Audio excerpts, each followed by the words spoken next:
Hey guys, welcome back to my channel, Ninja King, and today we're doing what if Issei had Archer's powers. Anyways, let's not waste any more time and get on with the video. Also, welcome to the first video of my channel of 2024. Anyways, let's not waste any more time and get on with my channel's in.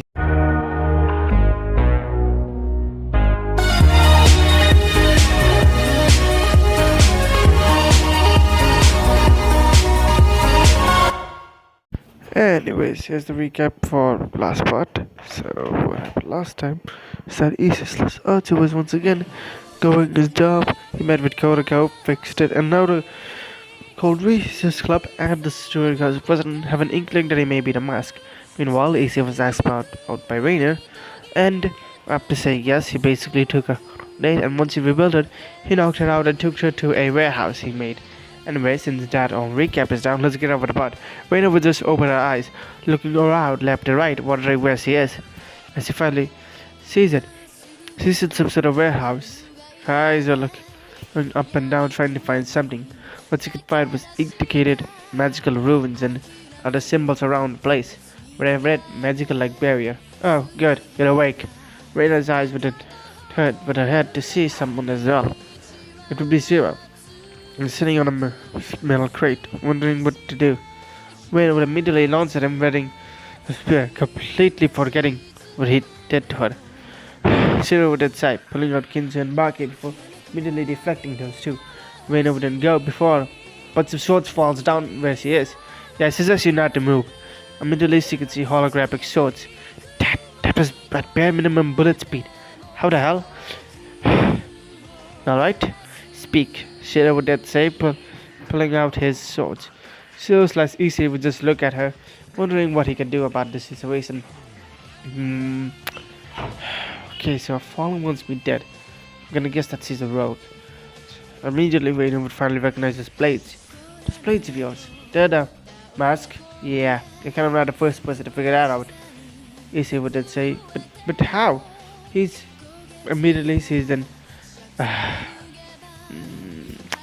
Takes a gulp, wondering what she could do, wondering if she got herself in more trouble or not. After all, one of her missions was to capture, or at least meet up with the mask, tell him to join the Gogori. But yet, yes he was, meeting the person who was the mask. Raider would then think, oh, I'm in so much trouble, aren't I? Issei would then go to her, removing the swords. Until Issei would try to lunge down before she immediately falls down. Don't even try it. This barrier prevents you from moving anyways. It'll allow you temporary rain. Immediately, Issei would look at her wings. Fallen. So, what do you want? Issei would then say, pulling out Kinzo and Baki again, as he then just looks at the ring. Tell me, or else your ring is getting up. He didn't want to do this brutality, but being a counter guardian to basically lie made him so much different from before. Once was a kind, idealistic boy who just wanted to be the justice, but in a way, a selfish kind. Zero's ideal was selfless. He felt happy when he saved people, and that's what he wanted. He never wanted to end trouble or anything else. He never wanted to end villainy. Heck, as long as there was people to save, he was going to be happy in his life. This was done by multiple versions of Zero, the one that ended with Arturia. You could say that out of all of them, that was one of the more flawed versions of him, but that didn't matter at all. Eek! Vader would then speak as Zero would look. His blade touching in removing the first and second layer of the skin of the wings. Alright, tell me, who do you work for? Rainer would then say, Sir Azazel. Azazel, huh? Issei would roll in his mind, wondering where he had heard the name. Remembering a few pawns he took down, had the name as well. I see. Azazel, so he's your leader. Now, contact him. Oh, and I would not. Ah! Rainer would then say, feeling some of the blood coming out of the wings. I said, contact him, or else. Okay, fine, I will. Just give me a bit time, okay? Issei would then get up a Rainer as his swords gliding and, well. I wonder if he would have been much more talkative like a canary if I cut up that whole ring.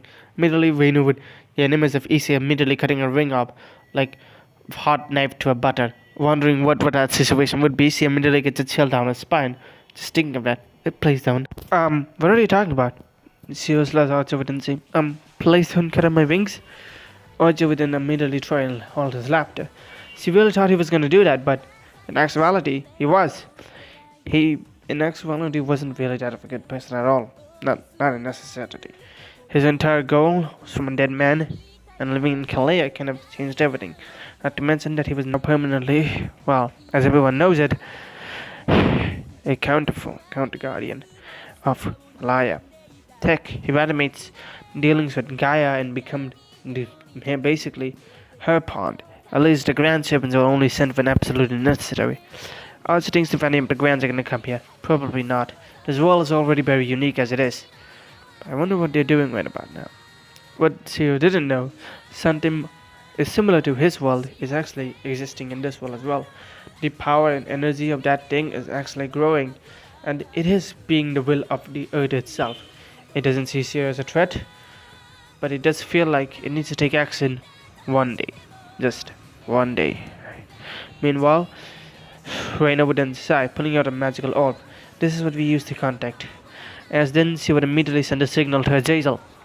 After a few minutes of waiting, Zero, who would be once again sitting on those metal cards, would see a magical portal open. Walking out of it would be a man with a mix of black and yellow hair.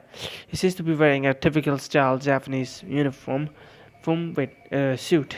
Reina, what is it that you want, and what is happening here? Azazel would immediately look at Reina pinned to the ground with a magical barrier, but then him basically seeing Zero / well, Issei. What? Hi there. Name's Issei, and this little one over here. Zero would then go immediately stabbing his sword down, almost digs to Reina's face. Tried to kind of kill me. Azazel would just look at what just happened? Don't question it. Anyways, immediately he would then toss Azazel the mask. Azazel would then open his eyes before saying, "You're the mask." Yeah, I know everything.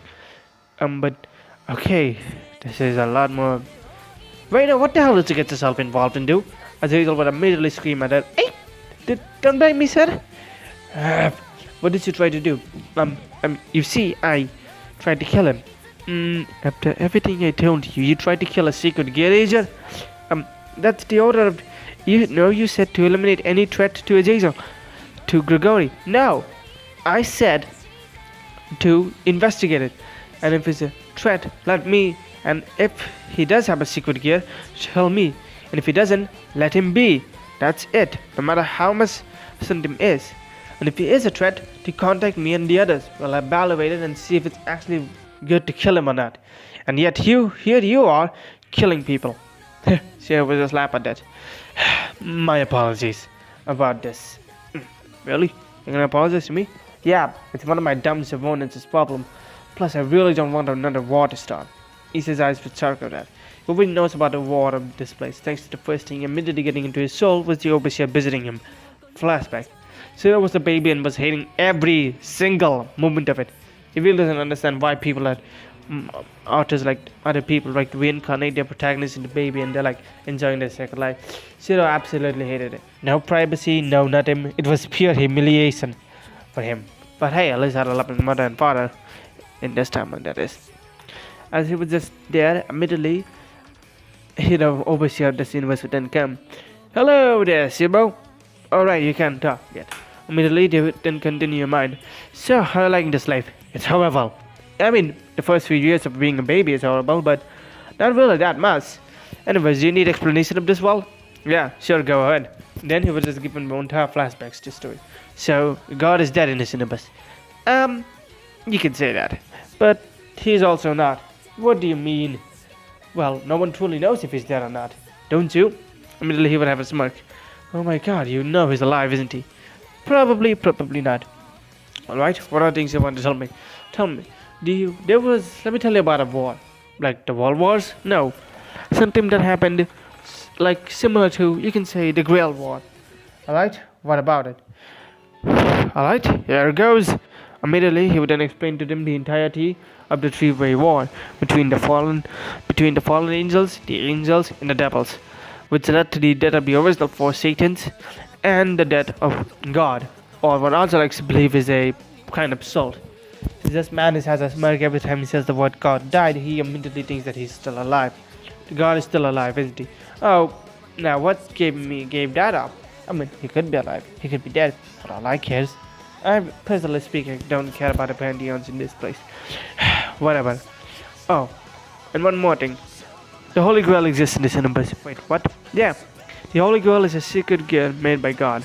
So before God died, he would say with a smile, he basically chucked it into the Holy Grail system. Well, so what does it do? Well, simple. It allows its users to, well, grant any wish, no matter how powerful the wish is. Okay, that seems overpowered, but there's a catch. Well, of course there is. It weighs the person. You have to sacrifice. It won't take your life or body part. Instead, it will take soul taker mentality. Over time, enough uses of it would turn the user to an empty, mindless husk. Nothing but just a mindful existence of the Holy Grail. See, a power like that doesn't need that much of a balance. So, well, who is the current user? I don't know. You know, don't you? Yes, but what's the fun of telling you this? Immediately he goes away, with Sia finally knowing all the knowledge. But he was still a baby, so he couldn't do anything about it. Immediately, the first thing he thought, right, if I do go outside with my maze scrapped, if I have unlocked it, who knows, maybe I don't have one, I'll probably just wear a mask and a coat to, hide my identity. In the flashback. Wow, I never thought you knew about the Great Wars, kid. I have my own ways. Seriously, as Issei would say. Anyways, I really don't want to start another one. Really? You don't? I thought of all the peoples, you would be the one wanting to start one. Nah, I want to sign a peace treaty between all three races and have a peace meeting instead. But people like that damn Cacabiel, I hate him. And this girl over, and idiots like her are always causing troubles. You see? I see. So you want a peace, but the other people in your party are just causing problems for you instead. That's correct. They don't see the whole point. Whatever. I'm gonna be going now. And what about her? Immediately he wouldn't look at her. There's over the inside looking at Raina. Raina, what kind of shit did you get yourself into? I'm sorry. As Azazel wouldn't grab her. Anyways, I'll be meeting you tomorrow. Tomorrow? Why? Immediately he would have a smirk before going away. Why do I feel like my life is gonna become a lot more hectic? Seriously, Issei wouldn't say, finally going away. Deciding that he had enough of one day. Meanwhile, in Rias' home / Pyrrhus, everyone would be there wondering what to do next. Damn it, Rias would then say. Rias, calm down. It didn't work. It means he's dead.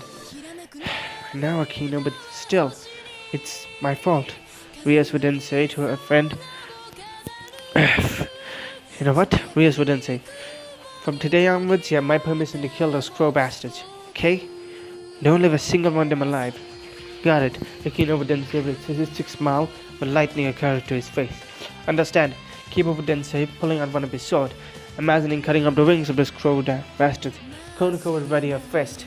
She liked Issei. He was a good person to her and was a great friend. Anyways, I'll tell Sona to make the preparation. Before that, I gotta tell his parents about this. Immediately, Reyes would then leave. Meanwhile, Issei would be coming up. Damn, I think Dad would be mad at me. So would Mom. Actually, you know what? I should go there first. Mana burst. Immediately, he would then start to run at high speed, jumping from places to places. This is so fun. Ha! Issei would then think. Luckily, he was once again wearing a mask and cloak, so no one else could see his face. He was really not gonna let any devil find out who his real identity was. After jumping for a while, he arrives home, dressing himself up before putting his cloak away. Hey Mom, Dad, I'm hurt. She would immediately see an image that he would never thought. He would see his parents on the couch, some alcohol given to them. What Miss Gremory did. Immediately the sweet, sickening smell would immediately hit his nose. He would untouch it before exhaling it. I would immediately look at her, but her having a flabbergasted face, almost like she just saw someone come back from the dead. What is going on? He would then say, Issei, you finally made it. His dad would then say, Miss Gremory wants to talk to you. Issei's mom would then say, yeah, I can see that. Immediately locking down, I would then look at both of them, who seems to be alcoholic. Mom, Dad, why don't you two just, go back upstairs and, just take some rest? Yes, why don't you? Immediately, she would then look at them before they both nod, almost hypnotically, starting to get up. Immediately, Issei would look at him. Look at her. As she got up, immediately Issei would inform his bow and arrow ready at her. Listen up, I'm ready to blast the living crap out of you if you tell me what has happened here. If you don't tell me what is happening here. Whoa, never expected you to be the violent type, I heard the sound. Yes, but when it comes to my family, I take it personal. Immediately ready to release his bow and arrow. Alright, calm down. Let me explain. So, Issei, did anything weird happen to you? Issei would immediately look at her before a smile comes on his face. He already knows what this is about. Yeah, I guess you can say. Oh, really? What was it? Well, I met a girl, we went on a date, and, well, something weird did happen. Alright, what happened? She took off her clothes. Immediately, Rias would immediately hit the desk. Please be serious. No, I'm serious. After that, once the black swing came out of her, and I took care of her. Wait, really? Did he unlock his secret gear? Rias would think about that last part. Issei could already see her face and knows what she was thinking about. Oh, don't worry. She's still alive. So, what are you? Issei wouldn't say, but he already knew the answer. Since the day he went to Kuo, he can already sense that whole school was a pot fest full with devils. Yeah, there was a lot of them, and he can already feel it. Not to mention every important person here. Rias Gremory, Sona Sittery, the student council, the entirety of the student council, and the occult research club were all devils. He could already tell that without personally needing to see any of them. Huh. You see, I kind of have a knack for these things. Rias would then say, we're devils. Ah, I see. But can I see a secret gear if you have unlocked it? Issei would then think, my secret gear? Right. The robot bastard told me about that I have one. He said it's draconic and a powerful one. But I've never unlocked it. Issei wouldn't think for a bit before thinking, sure, immediately putting away before he just forms the Kensa and Bakia, bow and arrow, and a few other weapons. I see, your secret gear is a blacksmith type. Rias wouldn't say disappointed. Are you by any chance disappointed? No, but my reports said that you had a draconic secret gear. Not a blacksmith. I see. Maybe your reports are mistaken? Oh, come on. It's not like that, friend. Once you have narrowed down the impossible, whatever probable is the answer. Yes, my dear Watson. She would then say, hey, if anything, like I'm Watson and you're... If anything, I'm Sherlock and you're Watson. Printing out a quote from one of the heroic spirits he knew back in Kalea. Sherlock Holmes. Ruler class. Yeah, whatever. Anyways, I would like you to leave. Fine, but I would want you to come to the occult research club tomorrow. Fine, I will. As they start to leave, alright, you should know one more thing. Issei wouldn't throw us at him as Rias wouldn't grab it.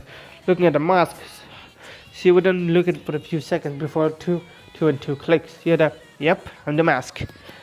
I'll see you tomorrow. Immediately then closing the door before going to his room. As he does, he would pull on his blanket and go to sleep, with him not noticing that his arm was glowing a bit. As Issei was asleep, he would be surrounded by flames. What the... Issei would look around into the black void before he hears some sort of giant roar. As he sees a giant red dragon. The robot said that said it was dragonic, so kind of expected. Immediately the dragon would knock down, and him saying, wow, second and secret would have really loved to tell this one.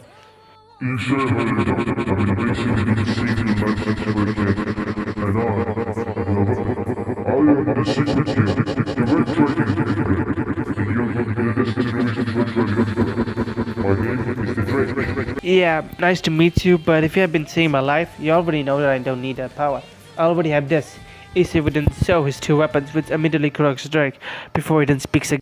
You don't understand that my power is more capable stronger than you sitting up there. So why don't you just accept this? Yeah, whatever. I'll accept you when I want to, and I will not use it when I don't want to. This would irk Drake a bit before his sighs, realizing that he got an interesting host. As he said and wakes up from his sleep, resting his eyes before he feels like it was metal that was moving him. He then sees his arm, which was covered by the boosted gear, before it goes away. My life is getting a lot more hectic. Actually, has it ever been normal? Yeah, even with the world of the mazes, it was kind of weird for me. Issei would then say, getting dressed for tomorrow. Immediately he leaves to go to Ko Academy. After he arrived to school, everyone would once again hire him and everything else. Seeing that the people to do are doing it again, he finally has enough of them. Immediately, he would then grab them both before dragging them out. Hey, what are you doing, Hodo son? Immediately, he would then kick them out of school. And stay out. I think the school has had enough of both of you. What? Both of them would then say before Issei closes the school gate on them and locks it as well. Good luck. Immediately, everyone would cheer for him. After all, he basically took on two of the people that are the worst in the school. That deals with them. Issei would then whistle going to his class, sitting down before he looks at Konako, who's also there. Anyways, I think my life is gonna be getting a little bit much more hectic. After a while, Issei would be called to the student council. Now, what do they want? Probably bad incident more harm if you ask me. Immediately, Issei would then walk up. The students wondering what did the resident janitor do to deserve going to it. Immediately, Siva would walk for a bit before arriving to the student council. Opening the door, he would find her, Sona Citri. She seems to have a sort of black hair compared to everyone else, wearing once again the female uniform with a much smaller chest size than normally for the girl. She was considered one of the big four sisters of Kuro Academy. She sits down. So, what would you like to talk with me? Issei would then say, looking at Sona, wondering what she has in store. I was obviously going to, reprimand you for, what you did to the perverted duo, but seeing that how everyone in the school likes what you did, Issei would have a smile. I'm gonna let this one slide. One more thing. What about it? Rias wants to meet you. Yeah, I know about that fact. As we didn't get up, before Issei goes out, he would then say, also, I suggest covering the peoples. The peoples? Yes, the ones that were made by the perverted duo. I've seen them around here and there, and I feel like it's just bad. So I suggest you to, cover them up so that no one else can see them. Immediately, Sona would realize that she completely forgot about that fact. Right. Now I will get to that today. Alright? See you all. Immediately, he lives before Satori. I know. It's still hard to believe that he's the mask. He seems so normal. And yeah, I'm gonna end things up here. Hope you guys like this part. Like, comment, and subscribe, and tell me in the comment section what other what ifs you wanna see. Anyways, bye.